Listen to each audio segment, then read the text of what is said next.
વિદ્યાર્થી મિત્રો, ગઈકાલે આપણે છેલ્લે જે દાખલો ગણ્યો એ અને આ ટાઈપના દાખલા મિત્રો પરીક્ષામાં પૂછાય છે. જે બુકમાં છે એના કરતો થોડા અલગ રીતે આપણે લઈએ છીએ. આ દાખલો આપણી બુકમાં નથી, પણ દાખલો બુકનો છે. પણ તમે બુકના સ્વાધ્યાયની અંદર આ દાખલો શોધશો તો દાખલો આપેલો નથી. અહીંયા આપણને એક સાર્વત્રિક ગણ આપેલો છે. મિત્રો, હવે હું આ ગુણધર્મની રીત લખતો નથી, ડાયરેક્ટ યાદીની રીતે લખું. તો ચલો, સાર્વત્રિક ગણના ઘટકો કયા? તો 1, 2, 3, 4 વગેરે થાય. એક્સ એ પ્રાકૃતિક સંખ્યા છે અને પ્રાકૃતિક સંખ્યાઓનો ગણ n એ તમારો સાર્વત્રિક ગણ.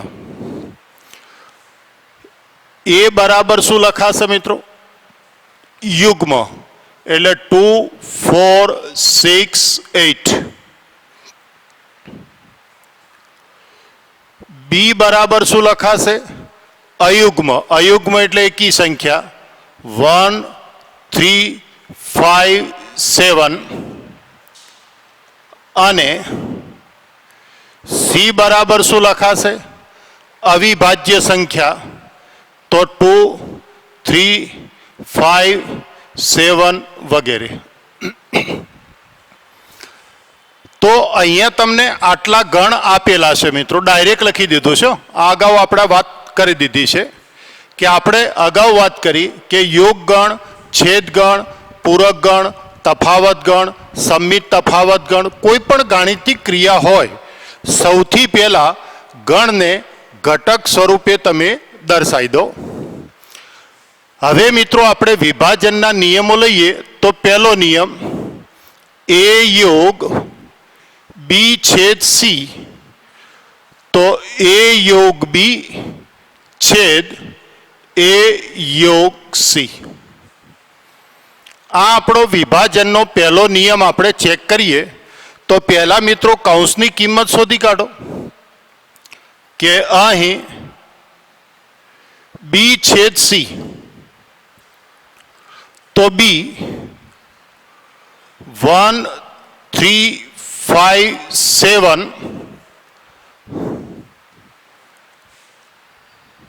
છેદ સી 2, 3, 5, 7 વગેરે. તો મિત્રો બંનેની અંદર હોય એવી કિંમતો લખો. છેદ ગણ એટલે આની અંદર પણ હોય, આની અંદર પણ હોય એવા ઘટકો કયા થશે? 3, 5, 7 વગેરે. અહીં એ યોગ બી છેદ સી. તો એની અંદર તમને ઘટકો આપેલા છે. સોરી, મારી ભૂલથી. એની અંદર તમને ઘટકો આપેલા છે 2, 4, 6, 8. અને યોગ બીની અંદર આ તમને ઘટકો આપેલા છે. બી છેદ સી તમે અહીંયા લખ્યો. તો હવે મિત્રો યોગ ગણ એટલે બંને ભેગા કરો. અગાઉ ગઈકાલે વાત કરેલી છે. 2, 4, 6, 8. એકનો એક ઘટક બીજી વખત લખવાનો નહીં. તો આપણો જવાબ આવશે 2, 3, 4, 5, 6, 7, 8. એને આપીશું પરિણામ નંબર 1. એટલે પહેલા આપણે બી છેદ સી શોધી કાઢ્યો અને એનો પછી એ સાથેનો યોગ ગણ શોધ્યો. છેદ ગણ હોય તો બંનેમાં હોય એવા ઘટકો, એટલે આ ગણમાં પણ હોય, આ ગણમાં પણ હોય એવા ઘટકો એ આપણો છેદ ગણ. એટલે 2, 3, 5, 7 એ આપણો છેદ ગણ થયો. હવે એનો એ સાથે યોગ ગણ લો, એટલે યોગ ગણમાં બે ઘટકો ભેગા કરી નાખો. તો આ તમારી ડાબી બાજુ મળી. ચલો હવે આપણે જમણી બાજુ લઈએ. એ योग बी। तो 2 4 6 8 योग 1 3 5 7 અને મિત્રો હવે ભેગા કરો તો 2 4 6 8 1 3 5 7 equal to 1 2 3 4 5 6 7 8 વગેરે આવશે। એ અને બી નો યોગ ગણ એટલે આ બંનેને ભેગા કરો એટલે 1 2 3 4 5 6 7 8 આવશે। હવે આપણે કયું મૂલ્ય શોધી કાઢીએ? એ યોગ સી। તો એ યોગ સી तो 2 4 6 8 योग 2 3 5 7 तो भेगा करिए तो 2 4 6 8 2 आई गया 3 5 7 वगैरह। तो जवाब आवशे 2 3 4 5 6 7 8। હવે એ યોગ બી અને એ યોગ સી નો છેદ ગણ લો તો 1 2 3 4 5 6 7 8 छेद 2 3 4 5 6 7 8 અને બંનેમાં હોય એવા ઘટકો બોલો મિત્રો તો 2 3 4 5 6 7 8 એના આપો પરિણામ નંબર 2। હવે તમે પરિણામ 1 અને 2 ને સરખાવો તો પરિણામ 1 અને 2 પરથી તો આ તમારું પરિણામ નંબર 1 કયું? એ યોગ બી છેદ સી અને આ આપણું પરિણામ નંબર 2 એ યોગ બી છેદ એ યોગ સી। તો હવે આ પરિણામ નંબર 1 2 3 4 5 6 7 8 2 3 4 5 6 7 8 એટલે પરિણામ 1 અને પરિણામ 2 પરથી આ બંને મૂલ્યો કેવા થઈ જાય? સમાન। તો આ મિત્રો આપણો વિભાજનનો પહેલો નિયમ। તો વિભાજનનો પહેલો નિયમ હોય તો તમે ડાબી બાજુનું મૂલ્ય શોધો એને પરિણામ નંબર 1 કહો, પછી એ યોગ બી એ યોગ સી એ બંનેનો છેદગણ શોધો એને પરિણામ નંબર 2 કહો। 1 અને 2 સરખા થાય તો એ તમારો વિભાજનનો નિયમ નંબર 1। હવે આપણે વિભાજનનો બીજો નિયમ લઈએ તો યોગ અને છેદની અદલા બદલી। તો અહીંયા યોગ તો એ છેદ બી योग ए छेद सी। तो चलो मित्रों पहला शू शोधीशु? बी योग सी। तो हवे मित्रों आपणे पहला बी योग सी शोधी काढीए। जो आमां सुधारो करतो जाऊं छुं, थोड़ुं ध्यानथी समझजो। तो 1 3 5 7 2 वगैरह। तो जवाब आवशे 1 2 3 5 7 वगैरह। हवे आपणे लईए ए छेद बी योग सी। तो ए अने अहींया आपणे सी लई लीए। बी योग सी लो तो कया आया? 1 2 3 5 7। तो करो मित्रों आनो योग गण लो। तो आना योग गण में शू आवशे? 2 4 6 8 चलो શું આવ્યું 1 2 આવી ગયા 3 5 7 તો ક્રમિક ઘટકો લખો તો શું આવ્યું 1 2 3 4 5 6 7 8 અને એને આપો પરિણામ નંબર 1 એટલે એ છેદ બી યોગ સી મળી ગયા હવે તમે શું શોધો એ છેદ બી એટલે આ બેનો છેદગણ લઈ લો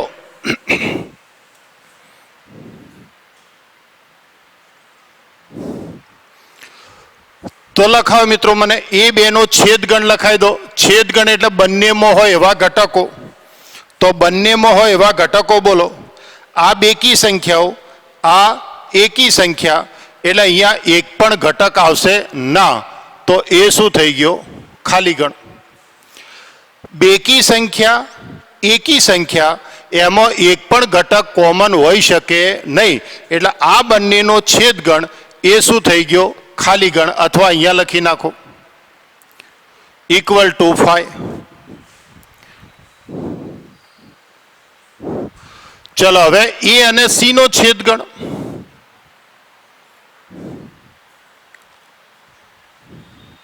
તો એ અને સી ના છેદગણમાં માત્ર એક જ ઘટક આવશે કયો 2 કારણ કે અહીંયા બેકી સંખ્યા આવશે અહીંયા અવિભાજ્ય સંખ્યા આવશે એટલે 2 ખાલી કોમન આવશે તો હવે આપણે બંનેનો યોગ લઈ લઈએ એ છેદ બી યોગ એ છેદ સી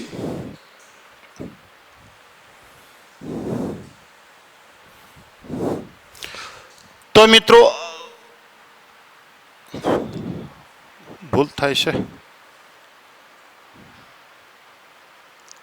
હા જો મિત્રો અહીંયા ભૂલ કરી મેં અહીંયા એ અને બી યોગ સી નો છેદગણ છે ને એટલે મેં યોગ ગણ લીધો છે એટલે અહીંયા છેદગણ આવશે આપણે ભૂલ અહીંયા કરી છે મિત્રો મેં ભૂલ કરી છે તો બેનો જવાબ બોલો મેં ભૂલ કરી છે આ કાઢી નાખો છો મિત્રો આ ભૂલ થઈ છે મારી ભૂલ થઈ છે બી યોગ સી શોધ્યો અને બી યોગ સી નો એની સાથે છેદગણ છે મિત્રો મેં યોગ ગણ લખ્યો હતો તો ચલો બંનેનો છેદગણ બોલો તો બંનેમાં હોય એવા ઘટકો કેટલા એક જ ઘટક 2 આવશે આ ભૂલ થઈ છે આ સુધારજો મિત્રો તો હવે આવી જશે જવાબ ચલો એ છેદ બી તો 5 અને 2 તો મિત્રો આપણે અગાઉ વાત કરી એ પ્રમાણે કે યોગ ગણમાં મોટો ગણ જવાબ આવે છેદ ગણમાં નાનો ગણ આવે તો ખાલી ગણ મોટો કે એકાંકી ગણ મોટો તો મિત્રો એકાંકી ગણ કારણ કે ખાલી ગણમાં તો એક પણ ઘટક ના હોય તો એકાંકી ગણ મોટો તો પરિણામ 1 અને 2 ને ભેગા કરો એટલે આપણા વિભાજનનો બીજો નિયમ અહીંયા સાબિત થઈ ગયો મિત્રો તો પરીક્ષાની અંદર કોઈ પણ ઉદાહરણ આપે મિત્રો આ તો મેં એક કોમન ઉદાહરણ લીધું છે કે તમને યુ ગણ આપેલો હોય એટલે કે સાર્વત્રિક ગણ હોય ગણ એ ગણ બી ગણ સી આપેલો હોય અને વિભાજનના નિયમો સાબિત કરવાનું કે તો તમારે વિભાજનના નિયમો આ રીતે સાબિત કરવાના રહેશે એટલે ગઈકાલે લખાયેલા દ મોર્ગન અને આજે લખાયેલા વિભાજનના નિયમો આ મિત્રો પરીક્ષાની દ્રષ્ટિએ એક ખૂબ ઉપયોગી ટોપિક છે એટલે વ્યવસ્થિત સમજીને તૈયાર કરજો હવે પ્રાથમિક પ્રક્રિયાઓની વાત પૂરી થઈ જાય છે મિત્રો એટલે એક વેન આકૃતિની ચર્ચા કરવી છે અને મિત્રો એક ટૂંકું થિયરીની અંદર પરિણામ લખાવવું છે એટલે એ બધું આપણે લખતા જઈએ એટલે પહેલા ટૂંકા ટૂંકા પરિણામ છે એ લખી દઉં અને પછી મિત્રો વેન આકૃતિ ઉપર જાઉં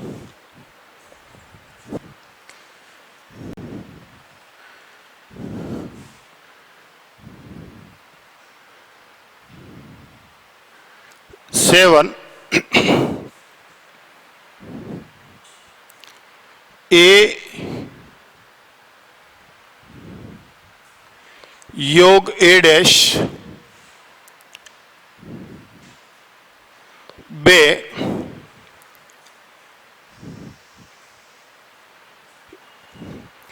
ए डैश શું થશે? આ મિત્રો બે ટૂંકા ટૂંકા દાખલા લઈ અને પછી મારે તમને વેન આકૃતિ સમજાવી છે. એ વેન આકૃતિમાં આપણે જતા રહીએ છીએ.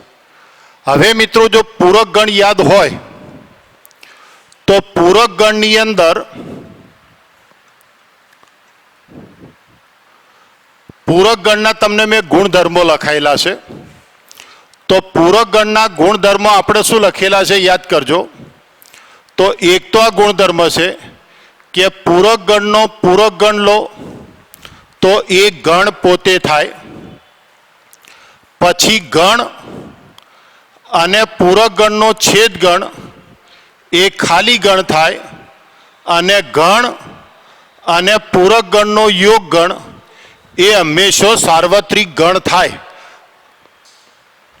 પછી ફાઈનો પૂરક ગણ યુ થાય અને યુનો પૂરક ગણ ફાઈ થાય.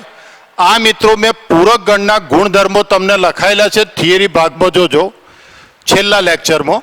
તો હવે એનો અહીંયા આપણે ઉપયોગ કરવાનો છે. તો જુઓ મિત્રો, છેદ ગણ હોય તો નાનો ગણ આવશે અને યોગ ગણમાં મોટો ગણ આવશે. તો અહીંયા જોઈ લો મિત્રો, યોગ ગણ હોય તો શું આવશે?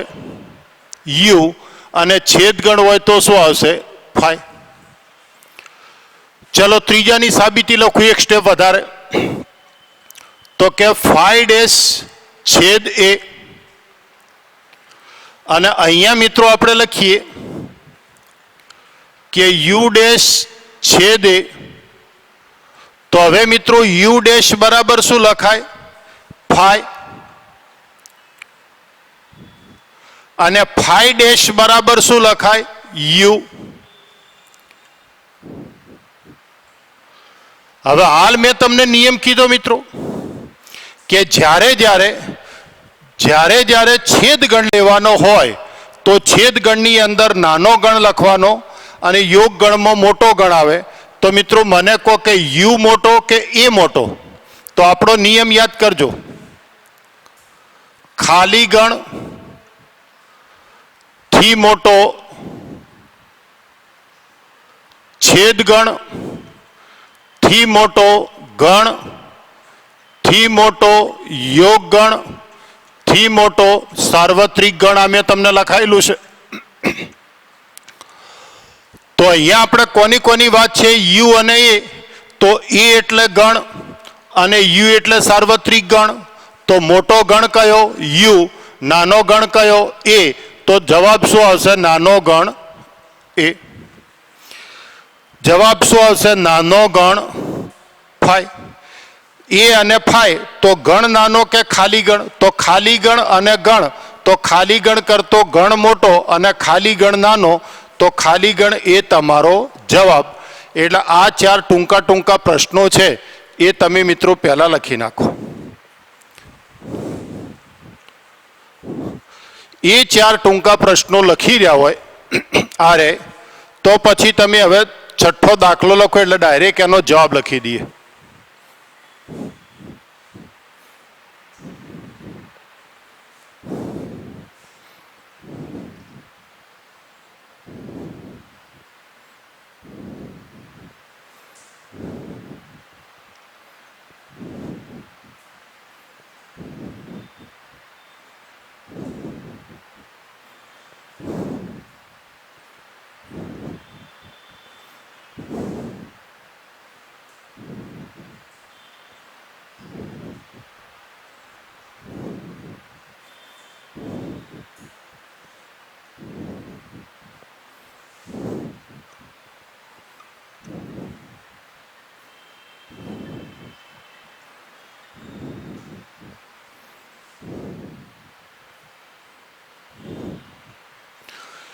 એટલે આવા મિત્રો શું ટૂંકા ટૂંકા દાખલા આપણે કદાચ છોડી દઈએ અને કોઈ જગ્યાએ હેતુલક્ષીમાં પૂછે તો એ વખતે આપણને તકલીફ ના થાય. હવે જુઓ મિત્રો, આપણે ગઈકાલે વાત કરી હતી કે ગણ અને પૂરક ગણ જોતા રહેજો મિત્રો. તો અહીંયા બિલોંગ્સ ટુ હોય તો અહીંયા નોટ બિલોંગ્સ ટુ થાય, અહીંયા નોટ બિલોંગ્સ ટુ હોય તો અહીંયા બિલોંગ્સ ટુ થાય, ઊંધું થાય મિત્રો. એટલે તમે જોતા રહેજો મિત્રો, ગણ અને પૂરક ગણમાં લખાણ ઉલટું સુલટું થઈ જાય. અહીંયા યોગ ગણ હોય તો અહીંયા છેદ ગણ થાય, અહીંયા છેદ ગણ હોય તો અહીંયા યોગ ગણ થાય. પછી અહીંયા તમને એમ કહેવામાં આવે કે ગણ છે તો અહીંયા શું થાય, ગણ નથી, અને અહીંયા નથી તો અહીંયા છે. એટલે સાદી ભાષામાં નકાર વિધાન થાય. અહીંયા જે હોય એના કરતો પૂરક ગણ ઊંધું લખાય. 3 એ ગણ એમાં હોય તો 3 એ ગણના પૂરક ગણમાં ના હોય. આ રીતે જુઓ મિત્રો, જો u બરાબર 1 2 3 4 5, ગણ એ બરાબર 1 3 5, તો a ડેશ બરાબર u માઇનસ a એટલે 2 અને 4. તો હવે જુઓ, ઘટક 3 ગણ એમાં હોય તો 3 એ પૂરક ગણમાં કદીએ ના હોય. મિત્રો જોઈ લો કે તમારો જે ઘટક ગણમાં હોય એ ઘટક એના પૂરક ગણમાં ના હોય. એટલે અહીંયા બિલોંગ્સ ટુ તો અહીંયા નોટ બિલોંગ્સ ટુ. એ પ્રમાણે કાલ આપણે વિભાજન દ મોર્ગનના નિયમોને એ ચર્ચા કરી. હવે મિત્રો, જૂના સિલેબસમાં પહેલું ચેપ્ટર હતું ને એ તર્ક હતું અને બીજું ચેપ્ટર ગણ હતું. હવે નવા સિલેબસમાં તર્ક છે ને એ છેલ્લે લઈ ગયા છે. તો મિત્રો જુઓ, આ બે શબ્દો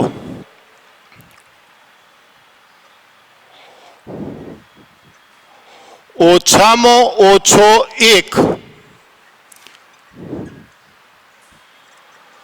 તો આ મિત્રો જે છે, હવે આને સંકેતમાં લખે છે ધેર એક્ઝિસ્ટ એક્સ. હવે જો કે સંકેત યાદ રાખવાની કોઈ જરૂર નથી. ઓછામાં ઓછો એક એનો પૂરક એ પ્રત્યેક થાય, દરેક. એટલે કે અહીંયા તમે ઓછામાં ઓછો એક એ તમારો ગણ હોય તો પૂરક ગણમાં શું આવે, પ્રત્યેક, દરેક, જે શબ્દ રાખો એ અહીંયા સંકેત આવે આવો, પ્રત્યેક એક્સ. આને કહેવાય ધેર એક્ઝિસ્ટ એક્સ, આને કહેવાય પ્રત્યેક એક્સ. એટલે મિત્રો ગણ અને પૂરક ગણ એમાં શબ્દો બદલાઈ જાય. ઓછામાં ઓછો એક તો એનો પૂરક ગણ લખો તો પ્રત્યેક શબ્દ આવે, અને પ્રત્યેક એનો પૂરક ગણ લખો તો ઓછામાં ઓછો એક શબ્દ આવે. તો હવે જે ઓછામાં ઓછો એક શબ્દ છે તો એનું નિષેધ, એનું નકાર, એનું પૂરક એ કયો શબ્દ આવશે, પ્રત્યેક. તો શું લખું, પ્રત્યેક ખૂણો 60 અંશ હોય તેવા ત્રિકોણોનો ગણ.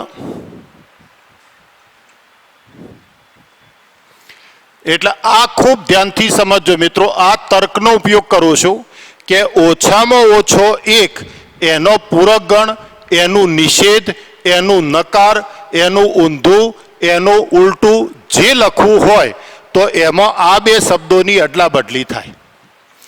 તો ઓછામાં ઓછા એકની જગ્યાએ કયો શબ્દ આવે, પ્રત્યેક, અથવા પ્રત્યેકની જગ્યાએ કયો શબ્દ આવે, ઓછામાં ઓછો એક. એટલે એક મુદ્દો તો એ ધ્યાનમાં લો. હવે જુઓ મિત્રો, અહીંયા શું કીધું, ઓછામાં ઓછો એક ખૂણો 60 થી ભિન્ન હોય. એટલે ઓછામાં ઓછો એક ખૂણો, ત્રિકોણના 3 ખૂણા છે તો 3માંથી ઓછામાં ઓછો એક ખૂણો 60 થી ભિન્ન હોવો જોઈએ. જ્યારે અહીંયા એને શું કીધું કે પ્રત્યેક ખૂણો 60 થી ભિન્ન ના હોય, તો પ્રત્યેક ખૂણો શું હોય? પેલું નકાર બનાવવાનું. અહીંયા આપણે આવું લખ્યું હતું, યાદ કરો, દ મોર્ગન. તો પહેલા શું કર્યું? યોગનો છેદ તો ખરો કે નહીં મિત્રો? યોગનો છેદ તો થાય, પણ પાછો ગણનો પૂરક ગણ થાય. એટલે ગણનો પૂરક ગણ એટલે ગણ એમાં હોય તો પૂરક ગણમાં ના હોય. તો ભિન્નનો નકાર શું થાય? ભિન્નનો પૂરક. ભિન્નનો વિરોધી શબ્દ બોલો. ભિન્ન માટે નકાર અથવા વિરોધી શું થાય? સમાન, સરખા, જે કહો તે. એટલે ભિન્ન શબ્દ નીકળી ગયો. એટલે અહીંયા શું લખ્યું? પ્રત્યેક ખૂણો 60 અંશ નો સમાન હોય. પણ એવો શબ્દ લખવાનો નથી, જરૂર નથી, કારણ કે પ્રત્યેક ખૂણો 60 હોય એટલે એમાં સમાન શબ્દ આવી જ ગયો મિત્રો. કેમ કે આ ત્રિકોણ, જોજો સમાન શબ્દ કેમ નથી લખ્યો. જો તમે શું લખ્યું? પ્રત્યેક ખૂણો. તો પ્રત્યેક ખૂણો એટલા 3 ખૂણા. આ રીતે વાત થઈ. તો પ્રત્યેક ખૂણો 60 અંશ હોય તેવા ત્રિકોણોનો ગણ. તો મિત્રો ત્રિકોણમાં ખૂણા કેટલા હોય? 3. દરેકે દરેક ખૂણો કેટલો? 60. એટલે સમાન શબ્દ લખવાની મારી દ્રષ્ટિએ કોઈ જરૂર છે નહીં. તો હવે આગળ વધો મિત્રો. પ્રત્યેક ખૂણો 60 અંશનો હોય એટલે કે ત્રિકોણના 3 ખૂણાના માપનો સરવાળો કેટલો થયો? 60. અને મિત્રો ત્રિકોણના 3 ખૂણાના માપનો સરવાળો 60 અંશ હોય તો એ ત્રિકોણ કેવો? સમબાજુ. તો બરાબર સમતલના તમામ સમબાજુ ત્રિકોણોનો ગણ છે. આ જવાબ થઈ ગયો મિત્રો. એટલે અહીંયા તમારો શબ્દ કયો છે કે ઓછામાં ઓછો એક ખૂણો 60 થી ભિન્ન હોવો જોઈએ. તો પૂરક ગણ લો એટલે ઓછામાં ઓછા એકની જગ્યાએ કયો શબ્દ આવે? પ્રત્યેક. અને ભિન્નથી કયો શબ્દ આવશે? સમાન. એટલે 3 ખૂણા સરખા તો ત્રિકોણ સમબાજુ. એટલે પૂરક ગણ શું થયો? તો સમબાજુ ત્રિકોણોનો ગણ. તો અહીંયા સુધી લખી નાખો.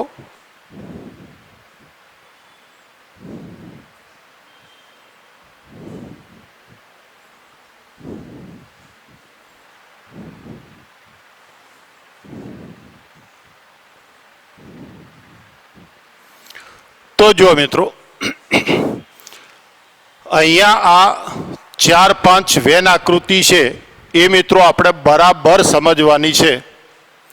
અને એ વેન આકૃતિ દોરી દો, પછી આપણે વેન આકૃતિમાં આગળ વધીએ અને એ વેન આકૃતિનો મુદ્દો પૂરો થાય એટલે કુલ પ્રશ્નો લેવાના રહે.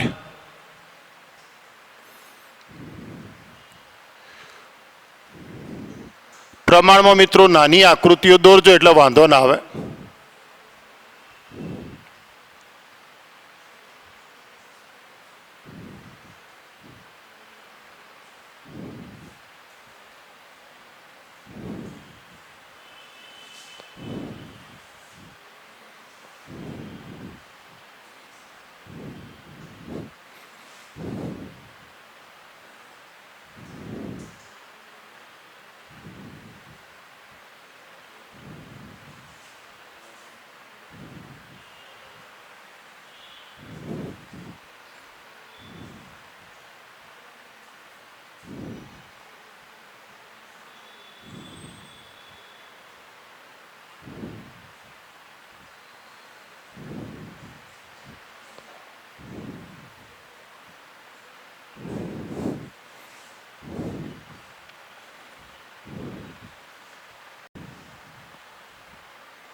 તો હવે જુઓ મિત્રો, આપણે વેન આકૃતિની જરૂર પડે છે, તો આ 4-5 મુદ્દા સમજી લો એટલે મિત્રો આમાં બધી વેન આકૃતિ આપણે દોરી શકીએ.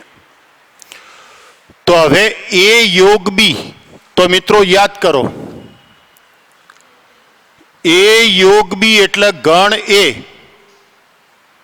તો આ મિત્રો આપણો ગણ એ.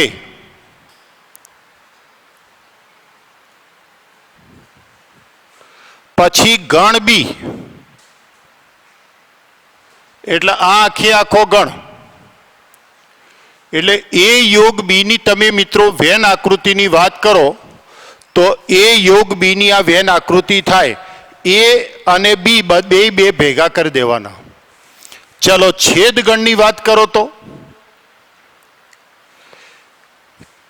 છેદગણમાં શું એમોય હોય બીમોય હોય, એટલે મિત્રો ખાલી આ વચ્ચેનો ભાગ આવે, આટલો ભાગ આવે. કારણ કે જુઓ તમે આ રીતે વેન આકૃતિ દોરો આમ, એટલે જો આ ભાગ એમોય આવ્યો, તમે આમ વેન આકૃતિ દોરો એટલે આ ભાગ બીમોય ગયો, એટલે આ વચ્ચેનો ભાગ છે એ એમોય આવશે બીમોય આવશે. હવે એ માઇનસ બી જોતા રહેજો મિત્રો, ખૂબ સમજજો, પછી લખજો, હાલ ઉતાળ સાથે સાથે ન દોરજો. તો આ ગણ એ અને આ ગણ બી.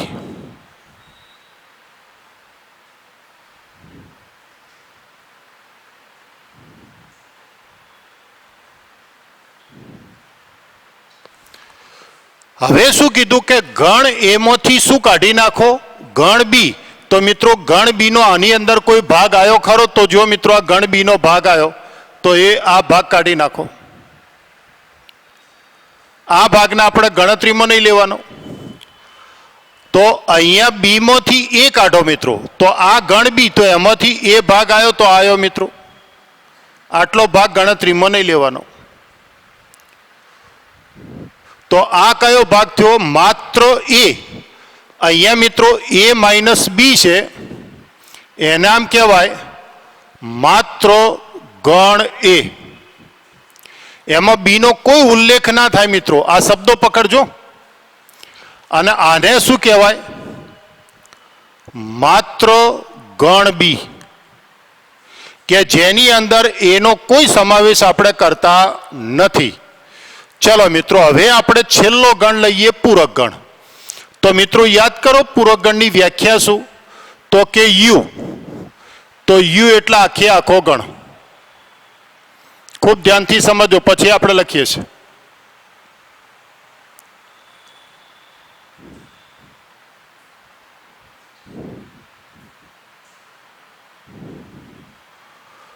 તો આ મિત્રો આખો યુ થયો. હવે તમે શું લખો છો? પૂરક ગણની વ્યાખ્યા યાદ કરો કે યુ માઇનસ એ. તો હવે એને બાદ કરી દો, તો આખો ગણ એ બાદ કરી નાખો આ રીતે.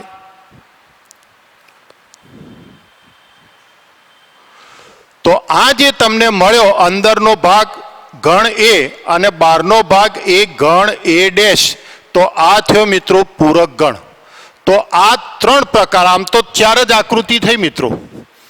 એક યોગ ગણ, એક છેદ ગણ, કોઈ પણ એક તફાવત ગણ અને એક પૂરક ગણ. આમાંથી તમે કોઈ પણ 4 આકૃતિ વ્યવસ્થિત સમજી લો એટલે તમને કોઈ તકલીફ ના પડે. તો વેન આકૃતિ દોરી દો મિત્રો.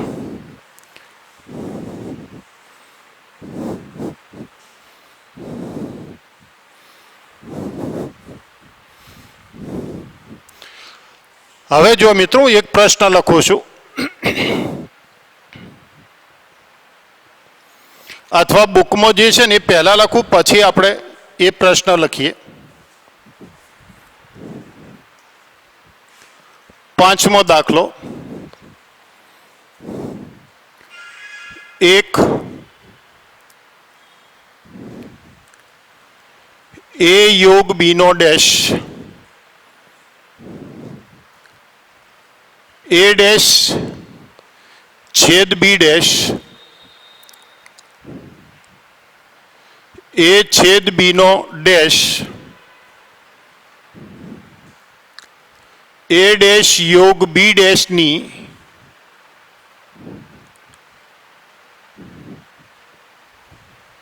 वेन आकृति दौरो। मित्रों आ दाखलो आपणे गणीए एटले आपणो आ स्वाध्याय पूरुं। पछी आपणे थोड़ा साबितीना अने कूट प्रश्नों छे एमां आगळ वधीए। तो हवे जोजो मित्रों, अहींया ध्यान राखजो।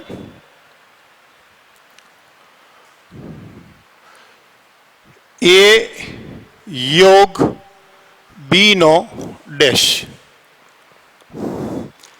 तो हवे जो मित्रों,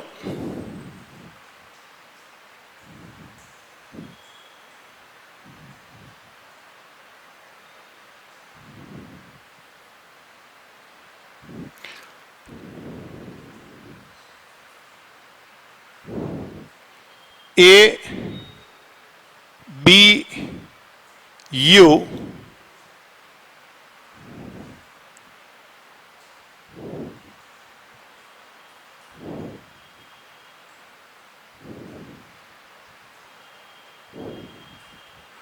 तो आ आकृति थई ए योग बी नी। हवे एना उपरथी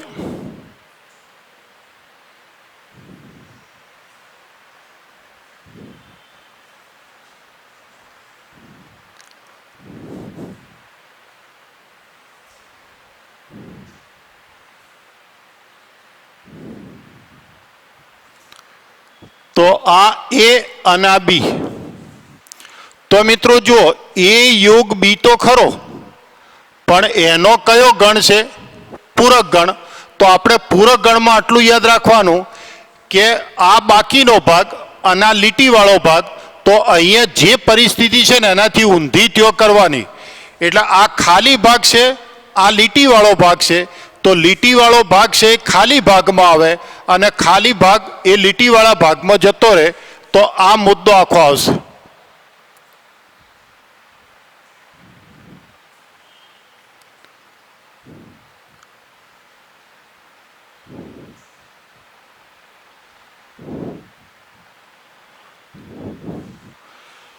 तो ऊंधू कर देवानुं मित्रों। खाली जग्या छे त्यो लीटी दोरी देवानी अने लीटी दोरेली छे त्यो खाली जग्या करी दो, एटले ए गणनो शुं थई जाय? पूरक गण। चलो बीजी व्याख्या झड़पथी लखीए आपणे।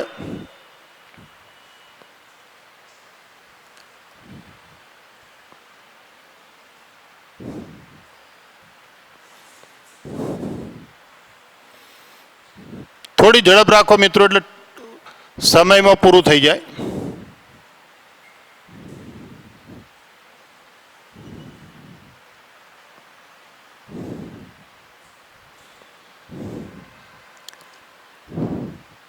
ए बी यू। तो हवे पहलो लईए ए डैश। तो हाल आकृति दोरी मित्रों, ए डैश एटले ए ना आवे।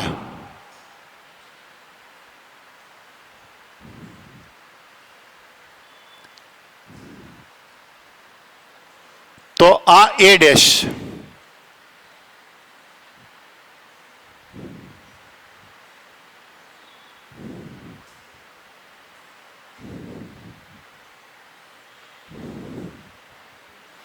अने आ शुं थयो?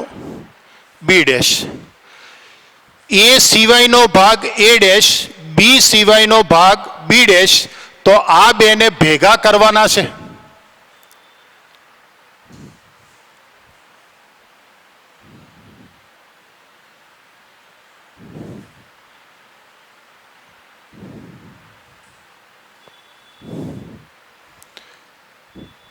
ए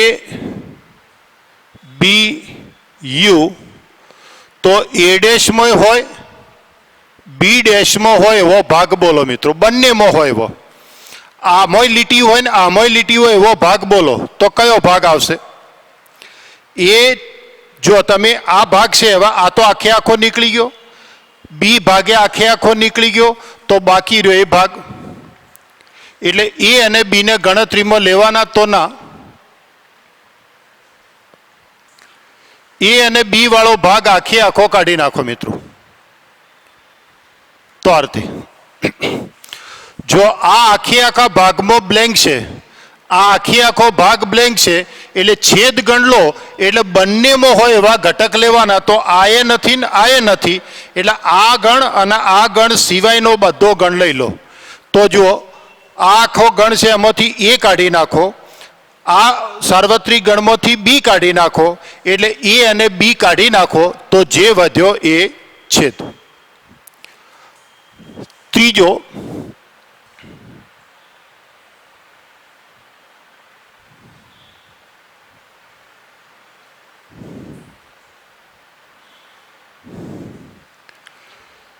ABU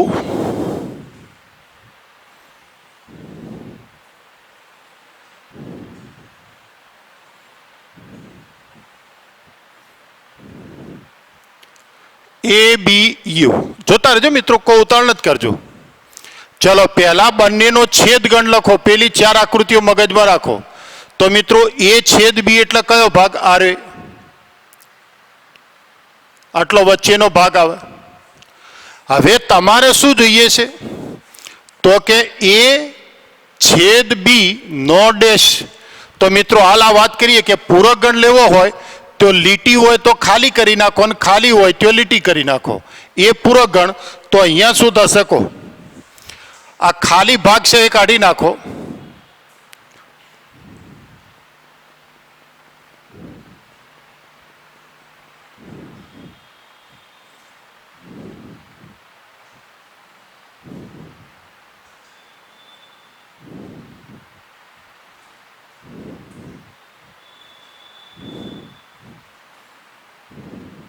તો આટલો ભાગ આવશે. અહીંયા આ ભાગ છે તો અહીંયા માત્ર આટલો ભાગ આવશે. તો દોરી કાઢો અને છેલ્લી અને પછી ચોથી આકૃતિ દોરી દઉં એટલે આજનું કામ આપણે પૂરું કરી દઈએ. ચોથા માટે મિત્રો હું આનો ઉપયોગ કરી દઉં છું.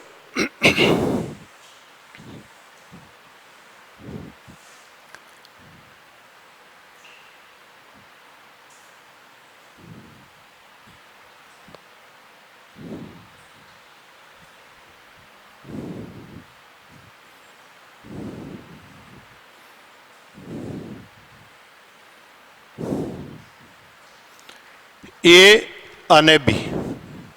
ચલો છેલ્લો જવાબ લખી દો મિત્રો. તો હવે આપણે શું કરવાનું છે?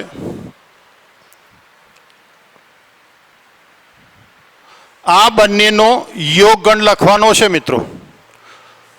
તો યોગ ગણમાં તમે જોઈ લો, બધી લીટીવાળો ભાગ કરો. તો અહીંયા જુઓ મિત્રો, ધ્યાનથી જુઓ, આ લીટીવાળો ભાગ બી ડેશનો આ બાજુનો ભાગ લીટી આવે છે, એ ડેશના આ ભાગમાં લીટી આવે છે. ખાલી લીટી કયો નથી આવતી? આ વચ્ચેનો જે ભાગ છે ત્યો લીટી નહીં આવે ખાલી, બાકી તમામ જગ્યાએ લાઈન દોરી દો.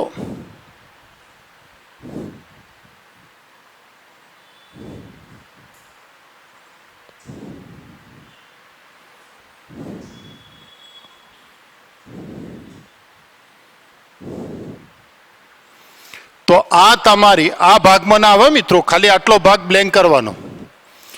તો આ થશે એ ડેશ યોગ બી ડેશની વેન આકૃતિ. તો આ તમારી જે વેન આકૃતિઓ છે મિત્રો, એ વેન આકૃતિ તમે દોરી કાઢજો. એટલા આપણું સ્વાધ્યાય 1.5 છે એ પૂરું થઈ જાય છે. અને મિત્રો થિયરીનો ચોપડો છે, થિયરીનો, એમાં ખાલી આ એક જ સૂત્ર લખી દેજો કે એ માઇનસ બી હોય તો એને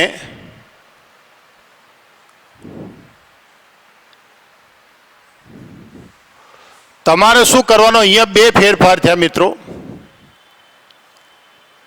કે માઇનસની જગ્યાએ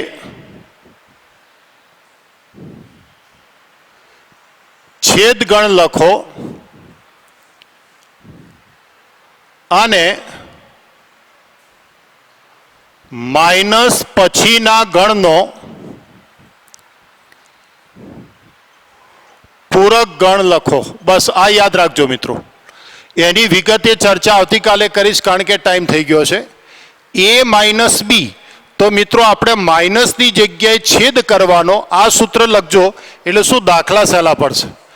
માઇનસની જગ્યાએ છેદ ગણ કરો એટલે જો ઋણની એટલે આ ઋણ એની જગ્યાએ છેદ ગણ લખો તો ફેરફાર શું થાય કે માઇનસ પછીના ગણનો, તો માઇનસ પછી ગણ કયો?